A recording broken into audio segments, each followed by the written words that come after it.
nouns. And this is book exercise. See first question, pick out the nouns of these sentences and state whether they are proper, common, collective or abstract noun. यानी कि आपको इन sentences में आपको ये बताना है underline करके कि ये proper noun है, common noun है या abstract noun या collective noun है. So start with the exercise. First is let us resolve to always speak the truth this new year. Truth, abstract noun.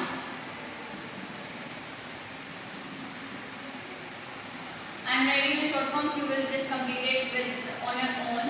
Second one is can you find out your way through this thick grove of trees? Collective noun. This is thick grove of trees. Collective noun. Wisdom is better than riches. Wisdom is abstract noun.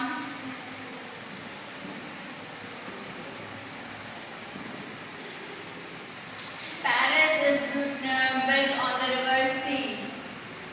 Paris is proper noun. Fifth is Mother Teresa reserved the poor in India. India and Mother Teresa both are the names, so this is proper noun. Tanuj bought a bouquet of roses for his mother. Tanuj is the name, so this is proper noun. Bouquet of roses is collective noun. Shimla is famous for its hills and scene beauty. This is Shimla is the name, so this is proper noun. I baked fresh bread at home yesterday. Fresh bread. इसमें सिर्फ bread बताया हुआ है, कौन सी company का है, किस quality का, कुछ नहीं बताया हुआ. So this is common noun. Commonly we are using breads. The old woman was well known for his kindness to all. Kindness is abstract noun. This shows his emotion. As I watched a flock of geese flew overhead. This is collective noun.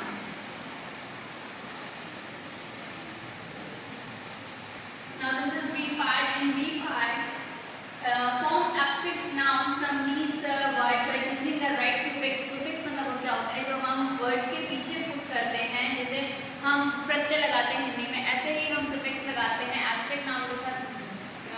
suffix को use करके हमें इनके words बनाने हैं. So hood किसके साथ लग सकता है? This is first is brotherhood. Second one is motherhood. Like this ship, we are going to use ship with, you can see here, on a ship, or you can see then next is treatment. Ment is used as with treatment. Judgment. Ness is used as ownership. Then we are going to start with ment, treatment, judgment, ness. Ness is used with sweetness, aloofness, ITY, equality, ability, rivalry. AL is dismissal, satisfaction, stardom, martyrdom. Now next is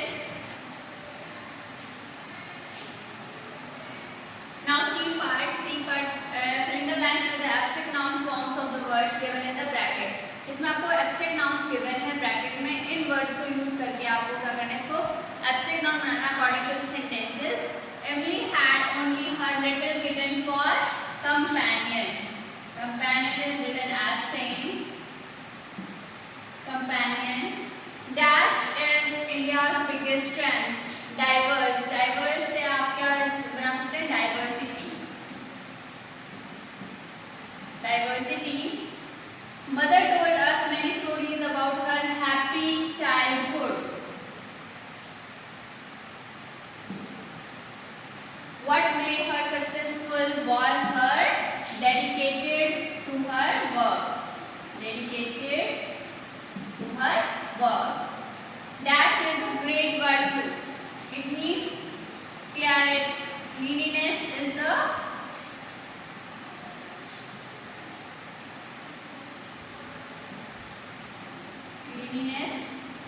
a great virtue. There can be no peace in this world without justification. Without justify. Without justify.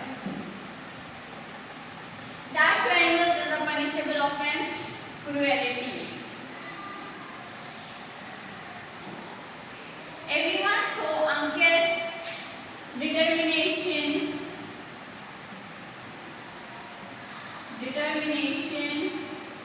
to finish the race. Now D part. In D part, what do these collective nouns describe? In collective nouns you have given a name. For example, team. Team is given to you and you will make a collective noun for this. See here, team is a team of players. Team किसके लिए use होती है? Players के लिए. Caravan, a caravan of travelers जो घूमने आते हैं उसके लिए हम बोलते हैं caravan. Baby, a baby of beautiful ladies. यानी कि जो beautiful ladies एक साथ खड़ी होती हैं उनको बोलते हैं baby. Pod, a pod of animals जो small group animals होते हैं जो 4-5 एक साथ ग्रुप में खड़े जाते हैं उनको बोलते हैं pod. Colony, a colony of virtues. Choir of singers. Quiver, a quiver of arrows जो arrows एक साथ रखी हुई होती हैं उनको बोलते हैं swarm, a swarm of bees. Pack, a pack of wolves. And anthology of poems. Poems के साथ हम anthology यूज करते हैं. Next is E part, fill in the blanks with suitable collective nouns. Use those provided with brackets. Brackets में आपको given है तो आपको इनको यूज करके आपको क्या fill करना है? Fill in the blanks को यूज करना है. फिर a dash of musicians played on the street. जो street पे play जो musicians अपने जो भी instruments play करते हैं उनको क्या कहते हैं? Band. My friend and I walked to the river to feed a gaggle. To feed a gaggle of geese. The girls made a noise free of delicate flowers. The old merchant was attacked by a gang of robbers on the highway. Now fifth one is a pride of animals is not something anybody would want to disturb. He ran up with flight of stairs. The stairs होते हैं उनकी क्या होते हैं? Flight. The audience waited patiently for the performer to arrive. A pack of girls circled the buffalo. We saw a man carrying a bundle of clothes on his head. A fleet of ships arrived at the docks right on time. Now this is called countable and uncountable nouns exercise. See, state whether highlighted nouns in these sentences are countable or uncountable. इसमें आपको क्या करना है? जो underlined है, जो highlighted words हैं, इनको ये बताना है कि ये words countable हैं या फिर uncountable. I met some interesting people during my stay in Japan. It's countable. See, denotes countable, so you can write it down the full or you can write it down the short. Short forms you can use. George gives her a box of chocolates whenever he meets her. Countable. I did like some mango juice, please. Uncountable. Juice we can't count. We need some glue to stick these pressed dry flowers to the card. Uncountable. The book she wrote was a huge success. Uncountable. I had a cat that likes to sleep in the hub. This is countable. Cat count कर सकते हैं and sleeps in the tub. So this is countable. What kind of lizard is that? This is kind, you can't count them. This is uncountable. Is there any cheese in the fridge? This is uncountable. Painting flowers in my prime enjoyment. Uncountable, you can count, didn't count कि कितना enjoyment उन्होंने किया है. Most of the cafes say a variety of coffee drinks. This is countable. And B part, according to the countable and uncountable, there are some errors in these sentences. In sentences में कुछ गलतियाँ हैं, उनको find out करके आपको उनको correct करना है. How are you going to correct it? My sister gifted me a pair of binoculars. Pair क्या होता है? एक pair, यानी it means binoculars. You can put here binoculars. S put हो जाएगा यहाँ पे. We have received information. इसमें S cut हो जाएगा. Information होता है, informations कुछ नहीं होता about the incident. Fish of all kinds are sold in these markets. In these markets. This market क्या होगा? These आ जाएगा इसमें. Next is astrophysics are taught by Professor Davies. R is taught by the professor. The news were disturbing. The news is disturbing. The news are disturbing. Word में होगा आ जाएगा इसमें. The police has been asked to investigate into the matter. The police has been asked to investigate in these matters. In this matter. The के place पे क्या जाएगा? This. Mumps are a contagious disease. Mumps is क्योंकि एक disease के बारे में बताया है, बहुत सारे के बारे में नहीं बताया. The orchestras are playing a hit song. The orchestra is playing a hit song. I got 2 dozens mother of pearl buttons from the market. From this market.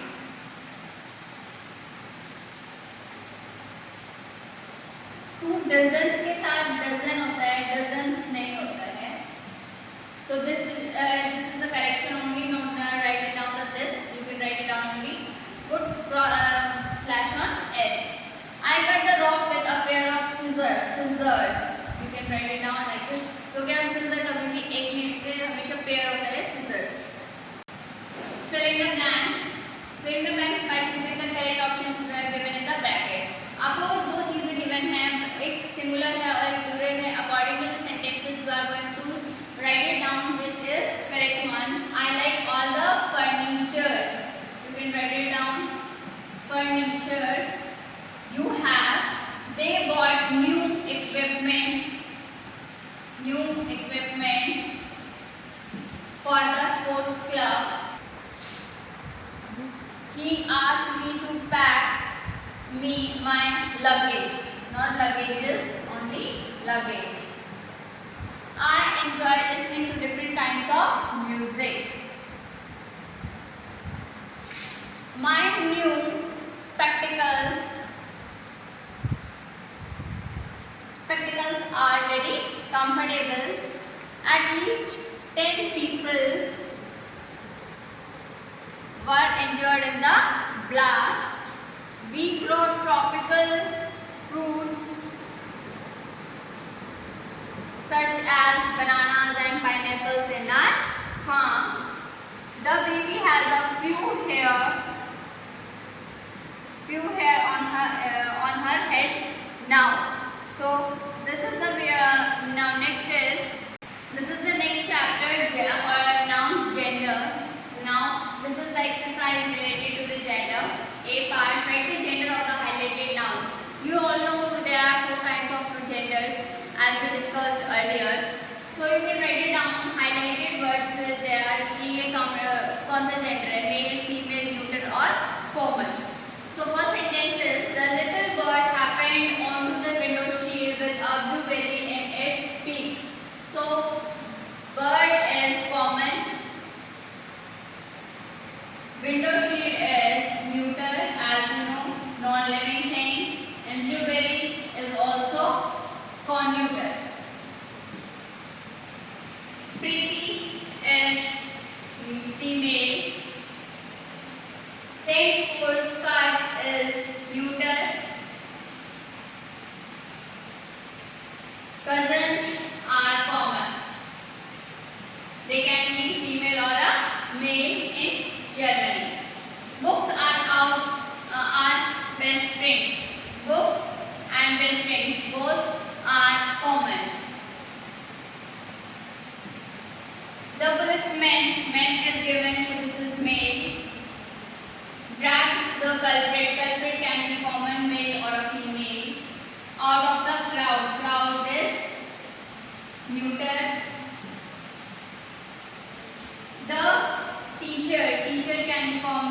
It can be a male or a female. Gave the class is common. Neuter. Some useful advice. The mosquito slung the little child sleeping on the bed. Mosquito is common. Child common. Bed is neuter because this is non-living thing. Rewrite these sentences after changing the gender of the nouns. Make all other necessary changes. According to the sentences, you will write change the genders. First of all, the landlord asked the washerman to wash the clothes. So landlord is called landlady. Ask the washerman. So washerman you can put here washerwoman. Washerwoman. At the play, the monk played the part of the hero and the priest played the part of the sorceress. So, according to the sentences, you will change the genders as we have done in the first sentence. And this next question, complete this paragraph by choosing the appropriate noun from the box. Box में आपको nouns given हैं. इसके according आपको जहाँ पे भी इस paragraph को पढ़ के आपको पता चल जाएगा कि कौन सा नाउन किस प्लेस पे आएगा. Just write it. See here. At only 15 years of age, Sophia became a wealthy heiress of her father's property. Heiress मतलब होता है कि उसकी honor, उसकी एक हकदार. However, she was very unhappy because she was locked in the castle by her big uncle and was not allowed to meet anybody. One day a wizard heard about her sorrow and decided to bring cheerfulness into her life. Disguised as bee, he entered the castle gates. He first turned the grumpy looking guard into a frog and saw him croak loudly and hop onto a lily pad.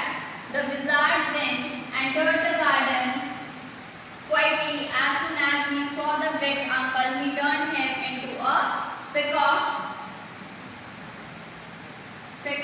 and looked him in a white jar. He tiptoed quietly into the chamber where the princess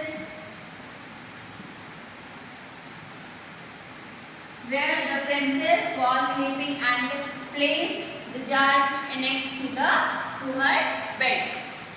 Now this is the next chapter, adjectives, and in this first question, underline the adjectives in these sentences and state what kind of adjective. It means आपको उसमें kinds of adjectives find out करने हैं, underline करके ये कौन सा kind of adjective है. First sentence is she have written several short stories and articles for the magazine. So several is the adjective and kind is number. In next sentence, every girl in the class is talented. Every is adjective and kind is distributive. Russian, the Russian language is not easy to learn. So, the Russian language is not easy to learn. Russian is the quality. He has enough grain stored to last for 6 months. Quality. Enough is quantity, not quality, it's quantity. Malini won the first prize in the debate. This is number. Which vegetable would you like for our dinner? Which is interrogator.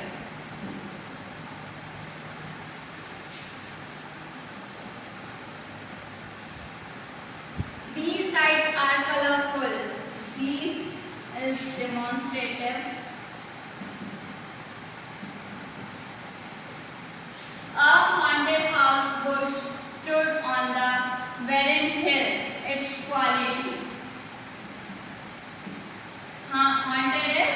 quality. The campers picked their tent in the woods. There is possessive. Possessive. Which toy will the young child choose? Which is interrogative.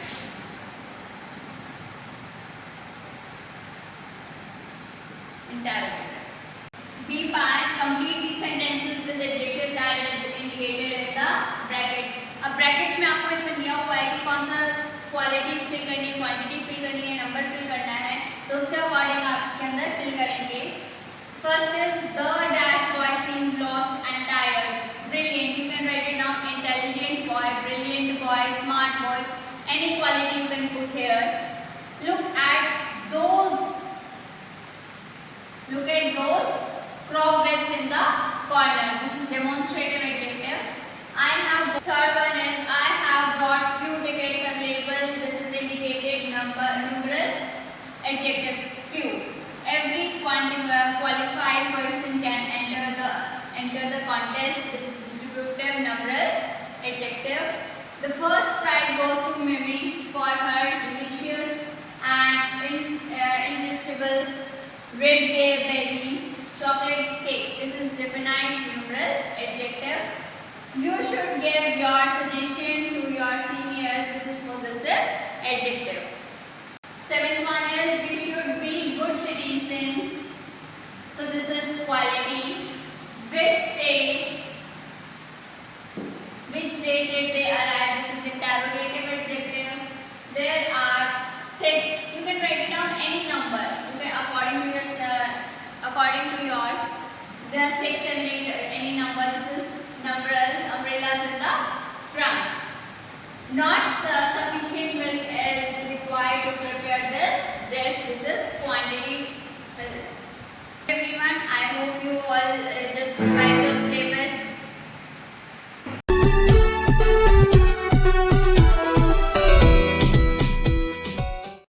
Good morning, students. Welcome to our online classes. This class is for 6th, and today we start our second chapter of geography named the globe. First of all, we start our exercise of this chapter. Now we start with the A part. Choose the correct answers. कि सही उत्तर चुनो. आपके पास एक statement दी हुई है, उसके अंदर आपको 4 ऑप्शंस गिवन है. आपको जो राइट ऑप्शन है उसके ऊपर टिक लगाना है. तो हम रीड करते हैं. The line which divides the earth into the northern and southern hemisphere. कि वो लाइन जो अर्थ को या इक्वेटर को 2 पार्ट्स में डिवाइड करती है, north hemisphere and south hemisphere में, तो उसको क्या कहते हैं. तो ये अपनी अर्थ है और इसके ऊपर ये वाली लाइन है 0 डिग्री. इसी से हमारा northern hemisphere and southern hemisphere के अंदर 2 पार्ट्स में डिवाइड होती है अपनी अर्थ. तो इसको क्या कहते हैं? इक्वेटर. इसका क्या नाम है? Equator. Second is temperate zone corresponds to. कि जो अपनी टेम्परेट जोन है, हमारे अर्थ के अंदर 3 जोन्स हैं. ओके, अपने अर्थ के अंदर 3 जोन्स हैं. तो ये जो 2 जोन्स हैं इनको कहते हैं टॉरिड जोन. जो ये 2 जोन्स हैं, एक नॉर्थ में और एक साउथ में, इनको बोलते हैं टेम्परेट जोन. और जो ऊपर पोल्स के पास है इनको कहते हैं फ्रिज जोन. तो इसमें क्या पूछा है कि टेम्परेट जोन जो है वो कैसी जोन है. तो हॉट जोन है, बी है कोल्ड जोन है, सी है नाइदर हॉट और कोल्ड, और फोर्थ है मॉडरेट जोन. मॉडरेट का मतलब यहाँ पे होता है जो ना तो ज्यादा गर्म होती है और ना ही ज्यादा ठंडी होती है. सुहावनी. सुहावनी मतलब जिसके अंदर ना ज्यादा गर्मी होती है और ना ही ज्यादा ठंड होती है. तो अपना डी ऑप्शन करेक्ट है. और third is there are a total of dash lines on longitude.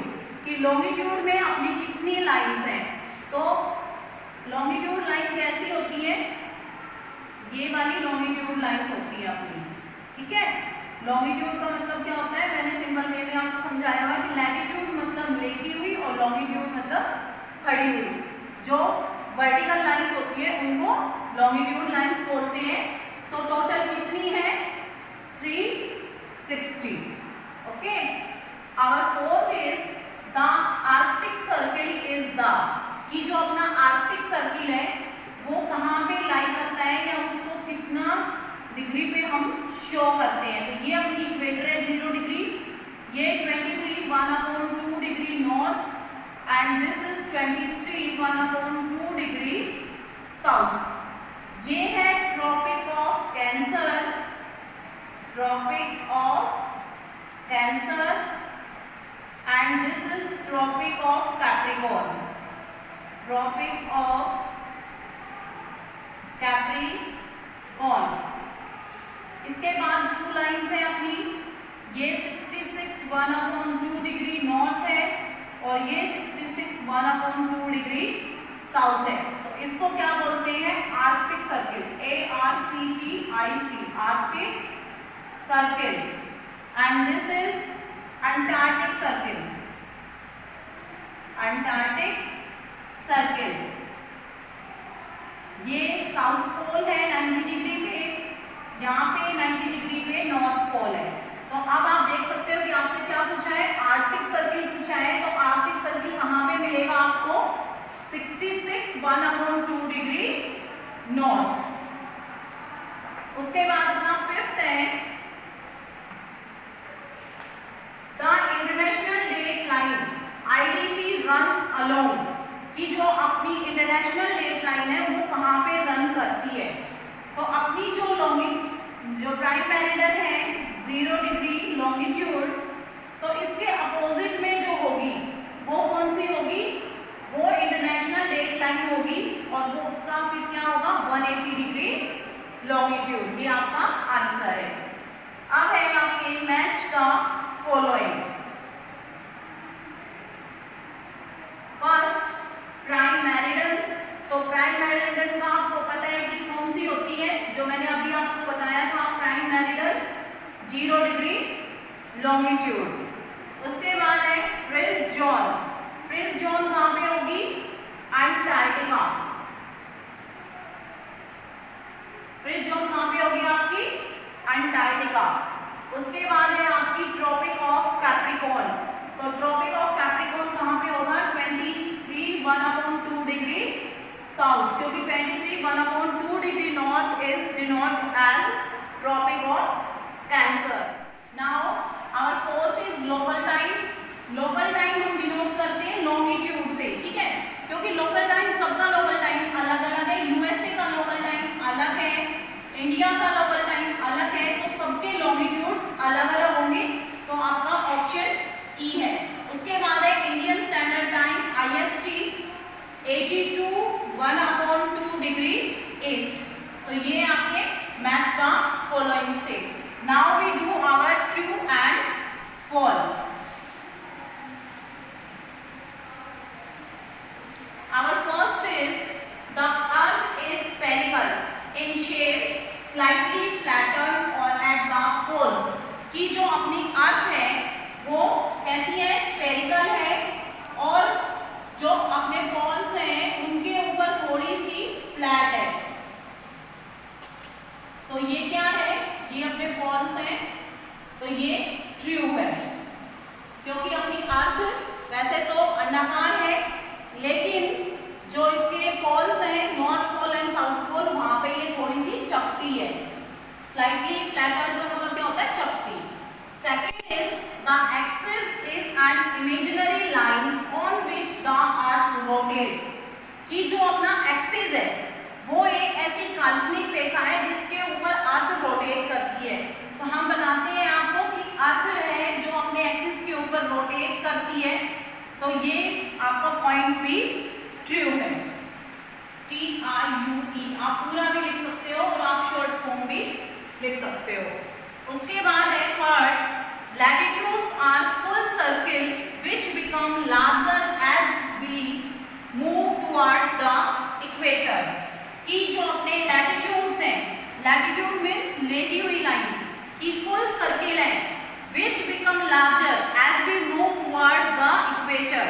कि वो बड़े होते जाते हैं जब हम इक्वेटर से दूर जाते हैं।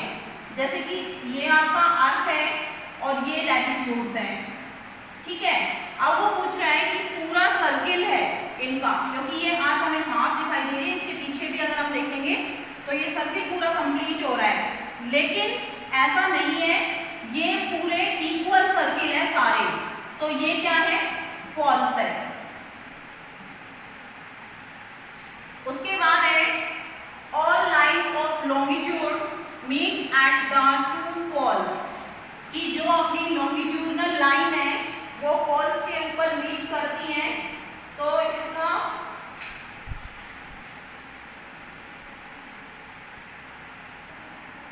तो ये ट्रू है, क्योंकि अपनी जो लॉन्गिट्यूडनल लाइन है वो यहाँ नॉर्थ पोल और साउथ पोल से ही स्टार्ट होती है और सारी यहीं से नॉर्थ से स्टार्ट होकर साउथ पे खत्म होती है, तो ये पूरा सर्किल टाइप में ही बनाती है, तो ये क्या है, ट्रू है।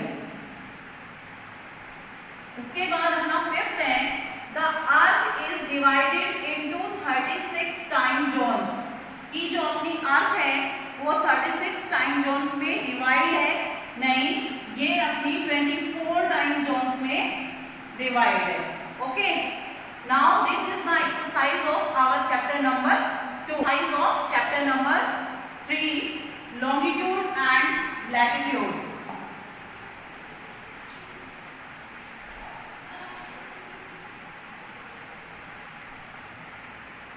Now we do our third chapter rotation and revolution, कि एक तो अपनी अर्थ होती है वो अपने एक्सिस के ऊपर घूमती है, ठीक है, और एक अर्थ होती है जो सन, तो ये टू टाइप्स होती हैं, एक तो ये अपने एक्सिस पे रोटेट करती है और सन के चारों तरफ ये घूमती है, तो ये रिवॉल्व करती है, तो इसको रिवोल्यूशन बोलते हैं। Now we do our fill in the blanks of third chapter. Our first is dash is the level path on which the earth revolve around the sun, कि वो कौन सा लेवल पथ है जिसके ऊपर अर्थ रिवॉल्व करती है सन के चारों तरफ, तो इसका आंसर है ECLIPTIC। मतलब इक्लिप्टिक का मतलब होता है कि अर्थ जो सन के चारों तरफ रिवॉल्व करता है, तो उसका जो एक फॉर्मेट बनता है, ये जो ऑर्बिट है, तो इसी को क्या बोलते हैं, अर्थ का जो ये एक राउंड लगाने की जो उसको ऑर्बिट भी बोलते हैं और इक्लिप्टिक भी बोलते हैं, क्योंकि अर्थ कैसी है, स्फेरिकल है, तो वो गोल तो घूमती नहीं है, ठीक है। सारे प्लैनेट्स का अगर आपसे पूछे तो वो क्या है, ऑर्बिट है, और खाली अर्थ का पूछे तो क्या है, इक्लिप्टिक है। Second is the earth takes dash days to complete one revolution, कि अर्थ एक रिवोल्यूशन के अंदर कितना टाइम टेक करती है, तो एक्सिस के ऊपर तो अर्थ क्या करती है, 24 आवर्स में अपना एक राउंड कंप्लीट कर लेती है, लेकिन जब अर्थ सन के चारों तरफ चक्कर लगाती है तो कितने डेज लेती है, 365 डेज एंड 6 आवर्स। ये 6 आवर्स ही तो काउंट होके फिर 1 डे बनते हैं 4 ईयर के बाद, जो हमें लीप ईयर के रूप में दिखते हैं। Third is dash is the longest day of the year in the northern hemisphere, कि जो अपना नदर्न हेमिस्फीयर है उसके अंदर सबसे बड़ा डे कौन सा होता है, तो कौन सा होता है, 21 जून। कौन सा होता है सबसे बड़ा डे नदर्न हेमिस्फीयर में, 21 जून। Fourth is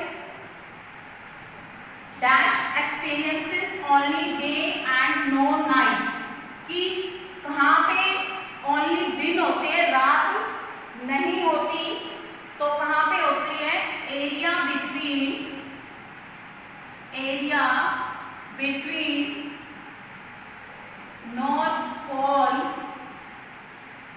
and Arctic circle, कि नॉर्थ पोल से आर्कटिक सर्किल जो होता है वहां पे, तो वहां पे क्या होता है, ओनली डे होते हैं, वहां पे नाइट नहीं होती, क्योंकि पोल्स के ऊपर ओनली डेज होते हैं, तो वहां पे नाइट नहीं होती। Fifth is the ऑटोमनल equinox occur on, कि जो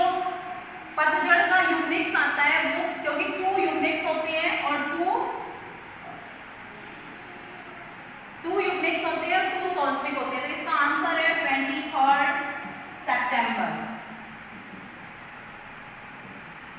ये डायग्राम आपकी बुक में है, आप वहां से भी देख सकते हैं।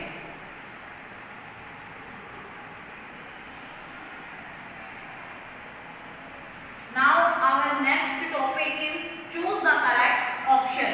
Our first is the movement of the earth on its axis is called, कि जो अर्थ अपने एक्सिस के ऊपर मूवमेंट करती है उसको क्या कहते हैं? रोटेशन कहते हैं, सीजन कहते हैं, रिवोल्यूशन कहते हैं, इल्यूमिनेशन कहते हैं। तो क्या कहते हैं जब अपने एक्सिस के ऊपर घूमती है? रोटेशन। अभी मैंने आपको समझाया था। उसके बाद सेकंड है the circle that separates day from night is called, कि वो सर्किल जो डे को नाइट से अलग करता है तो उसको क्या बोलते हैं? आर्कटिक सर्किल बोलते हैं, अंटार्कटिक सर्किल बोलते हैं, सर्किल ऑफ इल्यूमिनेशन बोलते हैं, या ट्रॉपिक ऑफ कैप्रिकॉर्न बोलते हैं। तो ये तीनों तो क्या है, जो अपना अर्थ है उसके अंदर ये पॉइंट्स हैं, लेकिन जो ये सर्किल ऑफ इल्यूमिनेशन है ये डे एंड नाइट को डिवाइड करता है। थर्ड है dash is the longest day of the year in the southern hemisphere, कि जो अपना सदर्न हेमिस्फीयर है उसके अंदर सबसे बड़ा डे कौन सा होता है? तो 22 जून, 21 दिसंबर, 21 जून एंड 22 दिसंबर। तो इसका आंसर क्या है? 22 दिसंबर।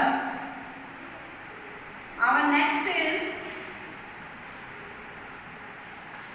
the entire earth has day and night of equal duration on, कि अपनी पूरी अर्थ के ऊपर डे एंड नाइट इक्वल होते हैं। तो वो कब होते हैं? 23rd नहीं है बेटा, यहाँ पे 21st है, ये करेक्शन कर लेना। 21 मार्च एंड 23rd सितंबर, ठीक है।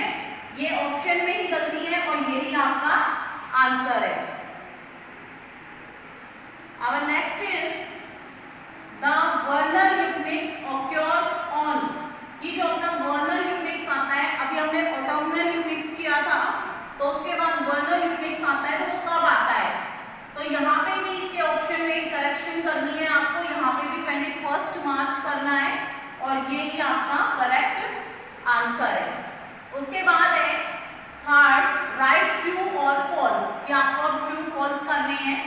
फर्स्ट है the earth rotate on it orbit, कि अर्थ अपने ऑर्बिट के ऊपर, तो ये क्या है? ट्रू है। क्या है? ट्रू है, क्योंकि अपने एक्सिस के ऊपर अपने एक जो सन के चारों तरफ घूम तो रही है ना अर्थ, तो ये क्या है? ट्रू है। सेकंड है direct rays from the sun fall on the equator only on the equinox, कि जो सन की जो डायरेक्ट रेज पड़ती हैं वो सिर्फ यूनिक्स के टाइम पे ही इक्वेटर के ऊपर सीधी पड़ती हैं। तो ये क्या है? ट्रू है। ये भी सेकंड भी आपका ट्रू है।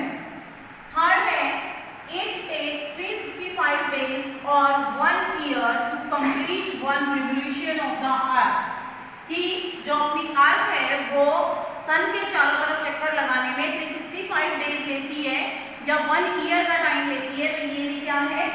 ट्रू है, क्योंकि हम 366 आवर को तो हम काउंट नहीं कर रहे हैं, क्योंकि 6 + 6 + 6 एंड प्लस ये क्या हो गया? 24 आवर्स और 1 डे बन गया। तो इसको हम काउंट नहीं कर रहे हैं, ओनली 365 डेज को ही हम काउंट कर रहे हैं। अपना फोर्थ है a leap year comes every 4 year, कि जो लीप वर्ष है वो प्रत्येक 4 साल में आता है। तो ये भी क्या है?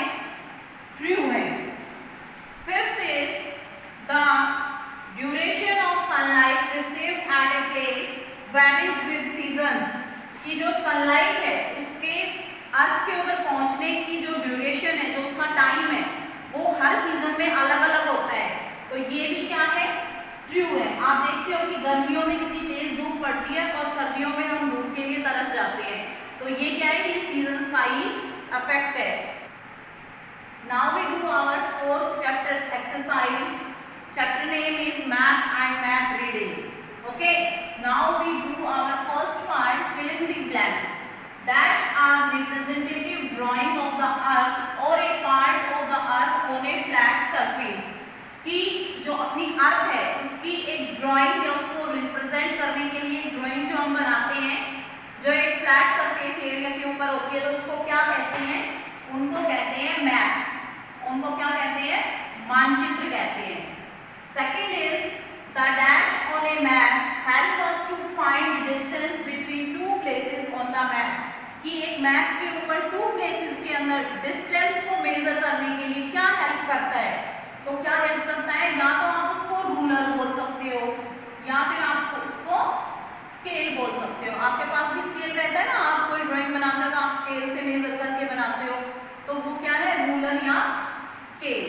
थर्ड है dash is used to find direction on the ground. कि क्या ऐसा यंत्र है या क्या ऐसा इंस्ट्रूमेंट है जो हमें अर्थ के ऊपर डायरेक्शन फाइंड आउट करने में हेल्प करता है? तो उसको कहते हैं नॉर्थ लाइन। सॉरी, ये यहाँ पे इंस्ट्रूमेंट के बारे में नहीं, ये जो अपनी अर्थ के ऊपर लाइंस होती हैं उनसे ये पूछ रहा है। तो ये जो अपनी एक लाइन होती है, ये जो अपनी लाइंस होती हैं इनसे हम अपनी अर्थ के ऊपर मेजर कर सकते हैं। तो ये जो नॉर्थ पोल है, या हम आपको जब बचपन में डायरेक्शन बताते हैं तो हम आपको कहते हैं ना कि जिधर आप सन के साइड मुंह करके खड़े हो तो आपके मुंह के साइड क्या होगा? ईस्ट होगा, जहाँ से सन राइजेस हो रहा है, और आपकी पीठ के जिधर आपकी पीठ होगी उधर वेस्ट होगा या जिधर सन छिपता है। फिर आपके जो आपका राइट हैंड होगा उधर आपका साउथ होगा, और जो आपका लेफ्ट हैंड होगा वो नॉर्थ होगा। तो इसी को कैलकुलेट जब हम करते हैं तो ये नॉर्थ लाइन से हम डायरेक्शन को कैलकुलेट करना स्टार्ट करते हैं, नॉर्थ पोल से या नॉर्थ लाइन से। फोर्थ है the ratio between distance on the ground and distance on the map is called. कि एक तो डिस्टेंस हो अर्थ पे, कि गुड़गांवा से रेवाड़ी या गुड़गांवा से दिल्ली कितनी दूर है, ठीक है, और उतनी ही दूरी का अगर हम मैप बनाने बैठेंगे तो कैसे बनेगा? तो उसको हम छोटा कर लेते हैं, तो उसको क्या बोलते हैं? स्केल बोलते हैं। सॉरी, यहाँ पे नहीं, यहाँ पे आएगा स्केल बोलते हैं। उसको क्या बोलते हैं? स्केल बोलते हैं। हम दूरी मापते हैं ना, आपको हम कहते हैं कि 1 किलोमीटर को 1 सेंटीमीटर मान लो या 1 किलोमीटर को 1 मीटर मान लो, और उसके ऊपर मैप के ऊपर उसको मेजर करो। अगर आप जितनी दूर गुड़गांवा से दिल्ली है या गुड़गांवा से रेवाड़ी, आप उतना ही मेजर करने लग जाओगे तो आपका मैप कभी भी कंप्लीट नहीं होगा। फिफ्थ है an accurate drying of parks, building etcetera is called. तो इसको क्या कहते हैं? जिस जो एक्यूरेट बनता है, एक को हम बना दें किसी भी चीज का डायग्राम अपने मन से बना दें, ठीक है, हमें कोई डायग्राम बनाना है, हमें किसी की पिक्चर बनानी है, हम उसको बिना देखे हुए बनाए, या मान लो मुझे कोई कहे कि आप है ना घर बनाओ, तो मैं ऐसे ही घर बना दूं, यूं ही छोटा सा, यूं ही बिना मेजरमेंट किए, और मैंने ऐसे घर बना दिया, ठीक है। तो ये क्या होगा? ये तो मैंने वैसे स्केच बनाया है, रफली स्केच बनाया है, ठीक है। और अगर मैं स्केल से मेजर करके बनाऊं, स्केल से मेजर करके बनाऊं और सुंदर सा घर बनाऊं, तो वो क्या होगा? ये होगा प्लान। जब आप किसी से घर बनवाते हो तो आप अपने घर को प्लान करके बनवाते हो, ना कि रफली स्केच करके। Okay students, now we do our choose the correct options. Our first is a map that shows mountain, river, desert, etc. is called। कि एक मैप जो माउंटेन, रिवर, डेजर्ट दिखाता है तो उसको क्या कहते हैं? पॉलिटिकल मैप कहते हैं, थीमेटिक मैप कहते हैं, फिजिकल मैप कहते हैं, या प्लान कहते हैं। तो जो भौगोलिक क्षेत्र दिखाता है तो उसको क्या कहते हैं? फिजिकल मैप कहते हैं। Our second is cartographers use dash to make map। कि जो कार्टोग्राफर्स होते हैं, कार्टोग्राफर किसको बोलते हैं? जो मैप बनाते हैं। तो उनको क्या वो क्या यूज करते हैं मैप बनाने के लिए? Aerial photography, street photography, plan या स्केच। तो वो क्या यूज करते हैं? वो एरियल फोटोग्राफी यूज करते हैं। एरियल फोटोग्राफी क्या होती है? कि आसमान से चित्र लिए जाते हैं, जैसे कि आपके एयरवेज होते हैं या हेलीकॉप्टर्स होते हैं, उनसे फोटोग्राफी ली जाती है और फिर उनको नीचे मैप के ऊपर कार्टोग्राफर्स बनाते हैं। थर्ड है a political map of India shows. कि जो भारत का राजनीतिक मानचित्र है, पॉलिटिकल मतलब राजनीतिक मानचित्र है, वो क्या दिखाता है? स्टेट एंड कैपिटल्स दिखाता है। फोर्थ है thematic maps are useful in understanding. कि जो थीमेटिक मैप होते हैं वो क्या अंडरस्टैंड करने के लिए बनते हैं? डायरेक्शन नहीं, कंट्रीज नहीं, rainfall and crops, coast line. तो इसका आंसर क्या है? Rainfall and crops. तो थीमेटिक मैप होते हैं वो रेनफॉल, टेम्परेचर, क्रॉप्स, ठीक है, ये सारी चीजें दिखाते हैं। फिफ्थ है मैप्स आर ड्रॉन यूजिंग, कि जो मैप्स होते हैं उनको जो ड्रॉ किया जाता है तो क्या यूज किया जाता है? स्केल यूज किया जाता है, प्लान यूज किया जाता है, सिंबल यूज किया जाता है या स्केच?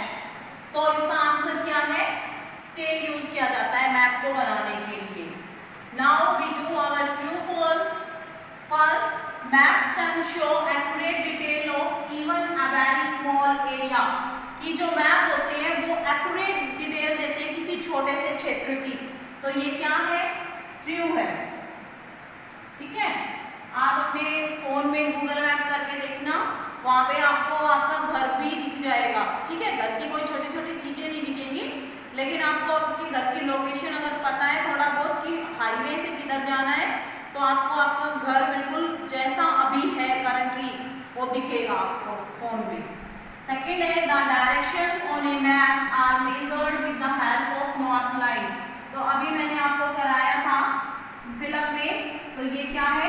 ट्रू है ये, कि जो हम डायरेक्शंस मेजर करते हैं वो नॉर्थ लाइन से करते हैं। थर्ड है 1 centimetre equal to 500 kilometre is a small scale map, कि 1 सेंटीमीटर के बराबर 500 किलोमीटर ये एक क्या है? स्मॉल स्केल है। तो ये ट्रू है। देखो अर्थ के ऊपर 500 किलोमीटर और आपकी जो नोटबुक है उसके अंदर 1 सेंटीमीटर, तो आप एक बड़े एरिया को एक छोटे सी इकाई से दिखा रहे हो, छोटी सी यूनिट से दिखा रहे हो, तो ये क्या है? स्मॉल स्केल है, तो ये ट्रू है। Fourth is a physical map shows physical boundaries and cities, ये आपका फॉल्स है, क्योंकि physical map mountain, river, plateaus, plains ये दिखाता है, ठीक है। और बाउंड्रीज वगैरह कौन दिखाता है? पॉलिटिकल मैप दिखाता है। Our fifth is sketches are used for preparing a proper final plan और ए मैप। नहीं, ये भी फॉल्स है, क्योंकि मैंने अभी आपको पीछे बताया था कि स्केचेस क्या होते हैं? जो हम रफली स्केच करते हैं, लेकिन प्लान क्या होता है? जो एक्यूरेट होता है। तो ये भी क्या है? फॉल्स है। Now we revise our fifth chapter of geography, the relatives of the earth. First question, fill in the blanks. First point, the narrow zone composed of the lithosphere, hydrosphere and atmosphere is called, कि जो layer in तीनों layers में से lithosphere, hydrosphere and atmosphere में से निकल के आती है, तो उसको क्या कहते हैं? बायोस्फीयर। सेकेंड है the 3 major components of the earth is called, कि जो अर्थ के 3 मेजर कंपोनेंट्स हैं वो क्या है? लिथोस्फीयर,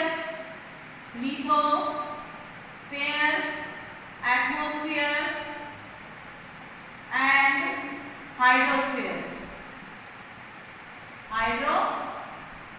ये 3 कंपोनेंट्स हैं अर्थ के। थर्ड है the uppermost layer of the lithosphere is called, तो क्या कहते हैं उसको? क्रस्ट। फोर्थ है dash holds the atmosphere that surround the earth, तो इसको क्या? अर्थ जो अपना एनवायरनमेंट है, जो अपना एटमॉस्फेयर है, उसको अर्थ के चारों तरफ कौन बांध के रखता है? तो अर्थ्स ग्रेविटी, जो अर्थ का गुरुत्वाकर्षण बल होता है वो इसको कनेक्ट करके रखता है अर्थ से। फिफ्थ है dash is caused by loss of forest over cover and pollution, कि जो फॉरेस्ट का लॉस हो रहा है, तो फॉरेस्ट ज्यादा काटे जा रहे हैं, और जो पोल्यूशन हो रहा है, तो उसके कारण क्या हो रहा है? तो उसके कारण क्या हो रहा है? Global warming. Now we do choose the correct option. First is dash helps in the growth of living or organisms, कि क्या हेल्प करती है किसी भी ऑर्गेनिज्म को या किसी भी जीवित तत्व को जीने के लिए। तो क्या चाहिए हमें? CO2 चाहिए, ऑक्सीजन चाहिए, नाइट्रोजन चाहिए या हाइड्रोजन चाहिए? तो हमें सांस लेने के लिए कौन सी गैस जरूरी होती है? ऑक्सीजन।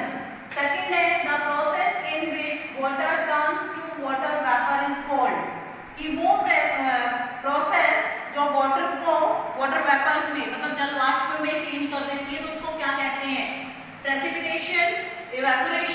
कंडेंसेशन या हीटिंग, तो क्या कहते हैं, इवेपोरेशन, ठीक है।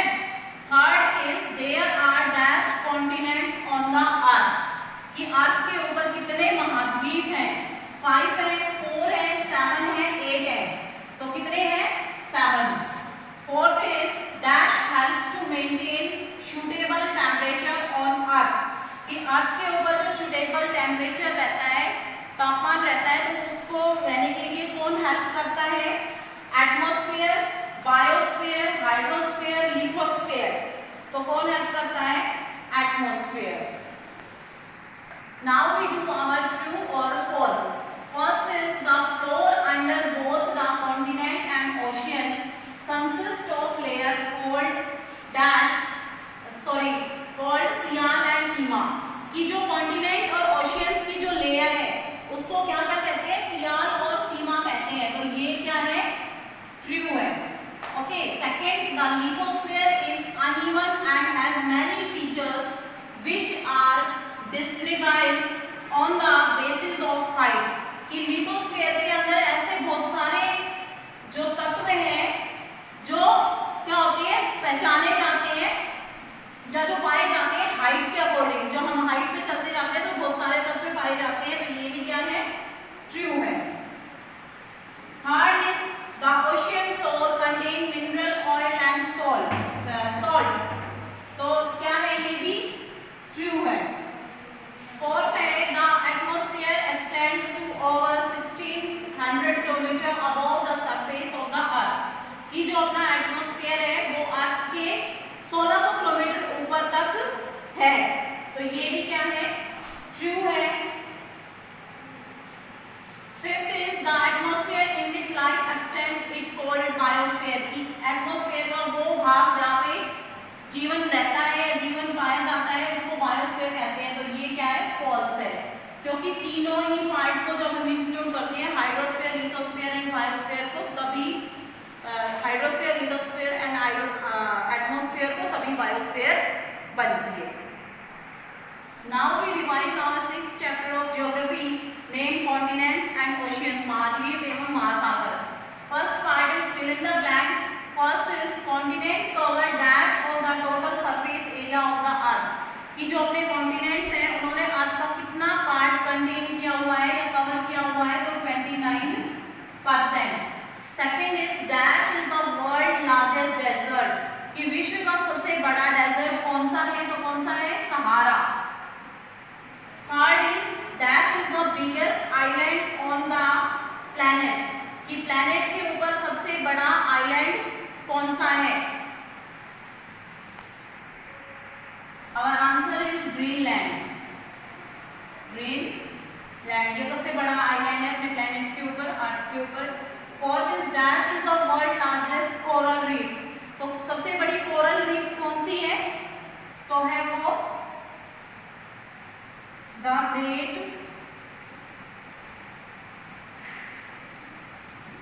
बैरियर रीफ, और ये कहाँ पे है, ये ऑस्ट्रेलिया में है। फिफ्थ है the world largest country bye size is, कि साइज के अकॉर्डिंग सबसे बड़ी कंट्री कौन सी है, तो रशिया, और अगर इंडिया का पूछे तो 7th है।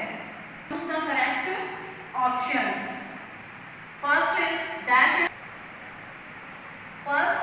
Is the world longest river, की वर्ल्ड की, विश्व की सबसे बड़ी जो रिवर है वो कौन सी है, नाइल, अमेजन, यांगत्से या डैन्यूब, तो कौन सी है सबसे बड़ी, नाइल है, और अगर आपको पानी की उससे अकॉर्डिंग पूछे तो अमेजन है।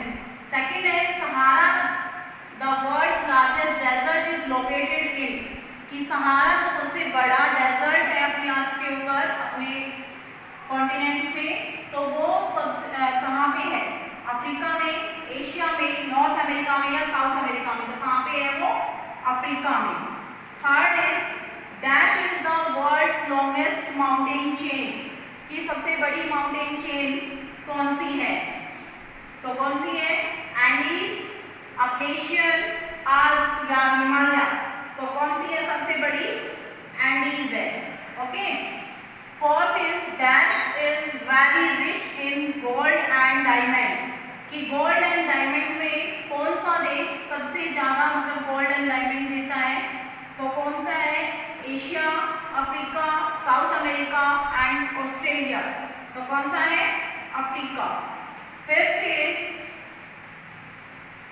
Dash is the biggest fresh water lake in north America, north America में सबसे बड़ी फ्रेश वाटर की लेक कौन सी है, Lake Victoria, Lake Superior, Dal Lake, none of the above, तो कौन सी है, Lake Superior. Okay students, now we do our true or false. First is Europe is the largest continent by size, कि Europe size के according सबसे बड़ा continent है, तो फॉल्स है क्योंकि सबसे बड़ा कॉन्टिनेंट एशिया है। Second, Australia is also considered as an island, कि ऑस्ट्रेलिया को एक आइलैंड या एक द्वीप के नाम से भी जाना जाता है, तो ये ट्रू है। उसके बाद थर्ड है Atlantic ocean is an S shaped mountain, कि अटलांटिक जो ओशियन है उसके अंदर एस शेप्ड माउंटेन है, तो ये भी क्या है, फॉल्स है। फोर्थ है Indian ocean is the largest ocean, कि इंडियन ओशियन सबसे लार्जेस्ट ओशियन है, ये भी फॉल्स है क्योंकि पैसिफिक ओशियन सबसे लार्जेस्ट ओशियन है। फिर mount Kilimanjaro is located in India, कि जो किलिमंजारो माउंटेन है वो इंडिया के अंदर लोकेटेड है, तो ये भी फॉल्स है। So students, we revise our 5th chapter of geography in this class and we revise our